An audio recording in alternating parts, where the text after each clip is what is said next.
માતાજીની ઉંમર જ્યારે 11 વર્ષની હતી ત્યારે સન 1864-65માં એ પ્રદેશમાં ભયંકર દુકાળ પડ્યો હતો. એમના પિતા પાસે થોડી ડાંગર સંઘરેલી હતી. પોતે ગરીબ હોવા છતાં ચારે બાજુના હાહાકારથી અતિશય દયાદ્ર થઈને પોતાના કુટુંબના ભવિષ્યનો વિચાર કર્યા વિના જ એમણે અન્નક્ષેત્ર ખોલ્યું હતું. માતાજીએ પોતે આ પ્રસંગ વિશે જણાવ્યું છે કે એકવાર ત્યાં કારમો દુકાળ આવ્યો. કેટલાય લોકો ખાવાનું ન મળતા અમારે ઘરે આવતા. આગલા વર્ષનું ધાન અમારે ત્યાં કોઠારમાં રાખેલું હતું.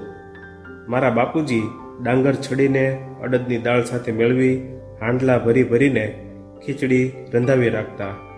એવો કહેતા કે ઘરમાં બધા આ જ ખીચડી ખાશે ને જે આવે તેને પણ ખવડાવશે. ફક્ત મારી શારદા માટે સારા ચોખાનો થોડોક ભાત રંધાશે ને મારી દીકરી એ ખાશે. કોઈક વાર એવું થતું કે એટલા બધા લોકો આવી પડતા કે ખીચડી ખૂટી જતી. ત્યારે તરત જ બીજી વાર રંધાતી. ગરમ ગરમ ખીચડી જ્યારે થાળામાં ઢાળી દેતા ત્યારે તેને જલ્દી ઠંડી કરવા માટે હું 2 હાથે પંખો નાખતી. આહા, ભૂખથી પીડાતા બધાય જમવા માટે બેઠા છે. એક દિવસ એક વાઘરી કે ચંડાળની છોકરી આવી. તેલ ન મળવાથી તેના માથાના વાળ વેરવિખેર, આંખો ગાંડા જેવી. દોડતી આવીને ઢોર માટે જે ભૂસી ભીંજવેલ હતી તે જ ખાવા માંડી. બધા જ એને બોલાવે કે અંદર આવીને ખીચડી ખા, પણ એને એ સાંભળવાની ધીરજ ક્યાં હતી. થોડી ભૂસી ખાઈ લીધા પછી એણે બીજાની વાત સાંભળી. એવો ભયંકર દુકાળ હતો.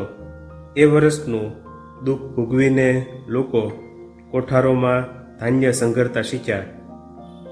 માતાજીની સરળ અને ઘરગથ્થુ ભાષામાં જે સુંદર ચિત્ર આપણી સામે અંકાયું છે તે પરથી જોઈ શકીએ છીએ કે ભવિષ્યમાં જેઓ પ્રત્યેક હૃદયમાં માતૃ રૂપે વિરાજિત થવાના હતા તેઓ બાળપણમાં 2 હાથે પંખો નાખી ભૂખ્યાને ખવડાવવામાં કેટલા તત્પર હતા. વળીએ કોમળ હૃદયની બાલિકાના લાલન પાલન માટે એ સાધારણ સ્થિતિના બ્રાહ્મણના સ્નેહાળ હૃદયમાં કેટલી બધી વ્યાકુળતા હતી. માતાજી ત્યારે બાલિકા હતા. તેમની આ બાળલીલા મોટે ભાગે ગામડાઓની બીજી છોકરીઓની સમાન હતી. પરંતુ આની વચ્ચે પણ કોઈ વાર એકાએક જાણે કે દૈવી જ્યોતિ ચમકીને આંખ આંજી દે. આ નાનકડી બાળાના જીવનમાં પ્રકાશને છાયાની આ રમત કદાચ એમના ભાઈઓ કે મા બાપની નજરની બહાર નહીં રહી હોય. જો કે તેઓ મનુષ્યની લાગણીઓથી દોરવાય તેમને ફક્ત એક સ્નેહમયી બહેન કે દીકરી તરીકે જ ગણવા માગતા હતા. એમના માતુશ્રીએ આ રહસ્ય મોટી ઉંમરે એકવાર માતાજીને કહ્યું હતું, દીકરી, તું ખરેખર મારી કોણ છે? હું શું તને ઓળખી શકું છું?